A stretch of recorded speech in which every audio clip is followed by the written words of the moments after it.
Hi guys, how are y'all doing? I'm doing great here. I'm gonna do just a simple project with these beautiful little cabochons I recently got in an unboxing that I ended up having beads that were almost identical. Crazy, huh? They're not exactly, but they're sure close.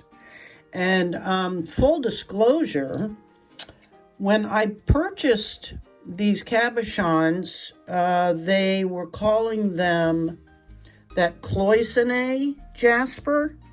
But when I looked it up to look up the healing properties, I couldn't find any cabochons called this.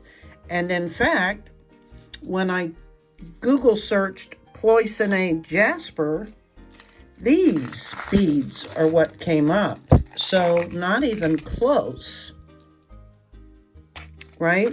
And I originally purchased these beads and these beads, oh gosh, a year ago. And all the list said, it didn't designate, like it didn't give a description. It just said one was called Xuron Jasper, and one was called cloisonne Jasper. And when I Google searched images, because I always try to at least have that information, because I try to give you correct information. So that's why I'm explaining this a little bit, because I don't like having incorrect information. It's not a good thing. Anyway, if you Google cloisonne Jasper, like I said, this came up. So I originally wrote this out, put that in with this, and assumed, and you know what they say about assuming, I presumed that these were the Xuron beads. And if you Google Xuron, or however it's pronounced, Xuron, this comes up. And they're very close in patterning and coloring to Aqua Terra.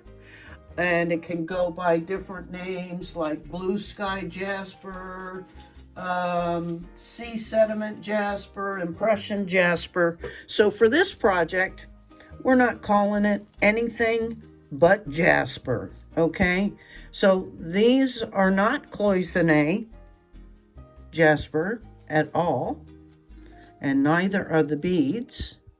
But these cloisonne Jaspers are definitely these, and they're much darker.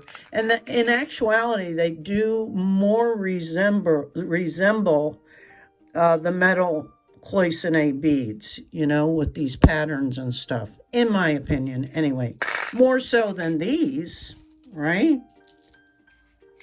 Honestly. So anyway, I just wanted to clear that up.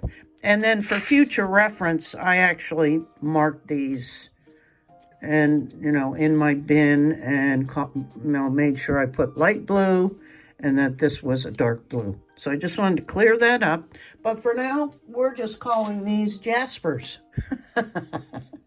I'm not designating any particular you know, name, because usually they come up with the names of Jaspers by their locations. So I imagine they're running out of locations, thus names. But first thing we're going to do is clean both the bezel and the stone with some alcohol, because these are just going to glue in. And I think I'm going to do a copper one, a gold one, and a silver or a gunmetal one. And then I'll get to use up a lot of these beads. And I may make myself a stretch bracelet, but I may be sick of these by the time I'm done. Because you know, guys, I get bored easily. So doing 3 of these is a pretty big deal for me. Anyway, let me get these glued in. And tonight, I'm just going to work on the gold one, okay? Oh, and we'll need some some kind of cording, and always make sure that they fit your beads and any other kind of findings that you're using, right? Whether they're spacer beads or bead caps or whatever, because a lot of times you're all ready to start and then your cord doesn't fit through, and it's aggravating. Trust me, I go through that more than I'd like to admit. Then the endings, the cord endings I'm going to use are these clamshells. We'll need some E6000 pliers, cutters, yeah, and jump rings, and maybe a toggle I'll use on these or something. Okay, and I'm not going to do a lot of talking. It'll be pretty self-explanatory, right, what I'm doing. I've made projects like this before, and it's, like I say, a beginner's. And if you didn't know from any previous videos, I like to put a little bit of glue on each end and then kind of pinch it and twist it and let it dry. And then we can cut the end at little angles that create kind of a, a little needle. It just helps get your cords through whatever you're dealing with. So I'm going to do that and let those dry as well. I'm making about an 18 or 19 inch, because I'm going to do a toggle on the end, so that'll add a little bit of length. And I'm real particular about where the center focal piece hangs. I don't like it when the big beads are too close. It just, to me, it doesn't look right. So I spend the majority of my time with the design features, honestly. So I'm happy with that. So I'm going to continue this pattern and measure out till I get to 9 inches on each side. Then I'll stop and I'll show you how I finish the end. Okay, now that I got them all strung on there at the length I want, I'm going to use these clamshells, right? I'm just going to feed one end on through here and leave myself, this is the easy end, the first end always is, and I'm just going to tie a double knot. I like working with cord, I don't know, better than the beading wire for some reason. I think it's the whole crimping thing that gets on my nerves. It really does. And you gotta use the wire guardians, and yeah, I don't know. I've just had better luck. I like how the cord hangs better. Okay, so a double knot. And that's gonna feed down in here. But first, I am going to go ahead and cut off the end. And once again, I'm just going to put a little dab of glue on the end of the knot. I just stick it in there.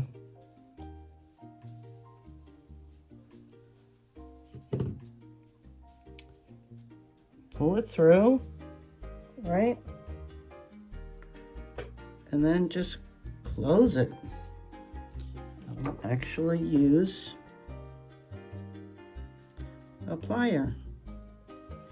And then that knot is completely hidden, right? So that's the easy one, because you don't have to worry about anything. And then the key is to leave a little bit of play in your necklace, because you don't want them all stiff, right? Like that, to where it doesn't lay right. So you drop them all down, and then you leave a little bit of play, like, I don't know, 2 millimeters or something. And then we have plenty to work with on this end.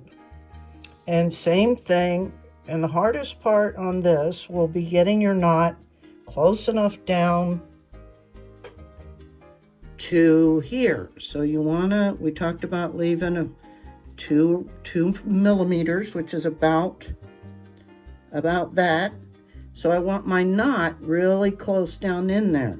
So that's always a little bit of a challenge. whether you're using beading wire or cord.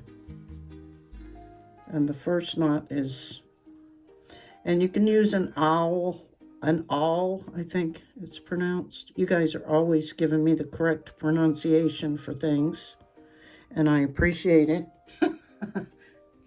Okay, so I lay this down here near the clamshell, and then slowly pull my knot. Make sure it's not super tight. That's even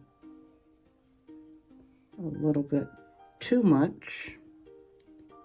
And pull it. Right? And then tie my second knot.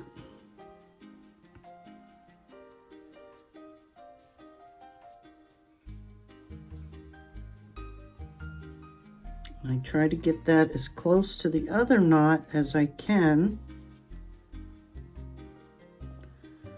so the awl comes in handy. And sometimes it's not even that easy either.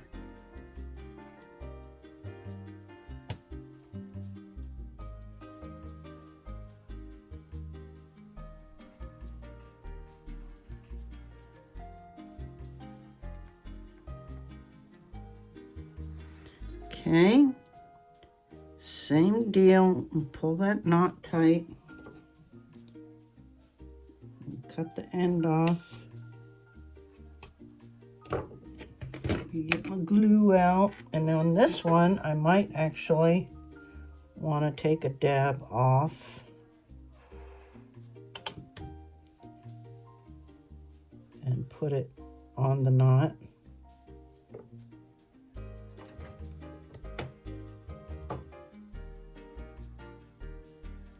Clean that up a little bit. Close that up.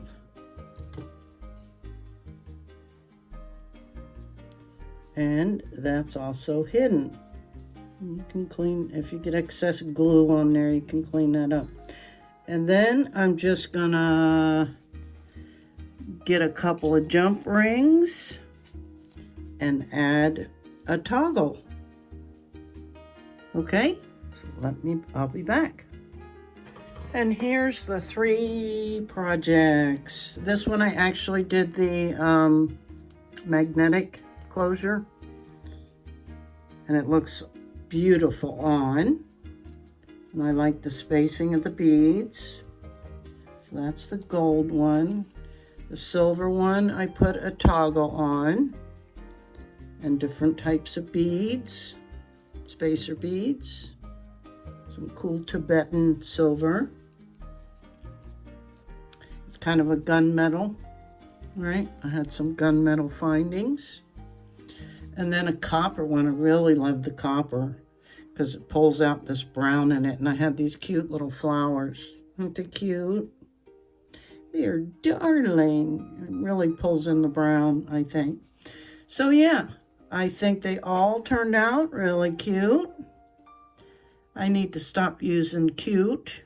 I think I overused that. Let's say pretty. I think they're very pretty and all slightly different. So what do you guys think? Beginner's project, like I say. And they look really nice on. And you can make matching earrings easily. You could make matching bracelets, whether with beading wire or cord, and do the same ending, right? Or beading wire. So yeah, you can make matching sets out of these. So that's a quick and easy project. Hope you enjoyed it. Thanks for your support. Like, share, subscribe, comment, all that stuff helps me out a lot. And the tools and supplies will be listed in the description box below, as well as any items that I used in these projects. If I have the information available. Because some of this stuff, like these spacer beads, who knows where I got them, because some of them I've had for a long, long time. So if I have it, I list it. If I don't, I try to list craft store or, whatever. So, okay, guys, Happy New Year. Stay safe out there.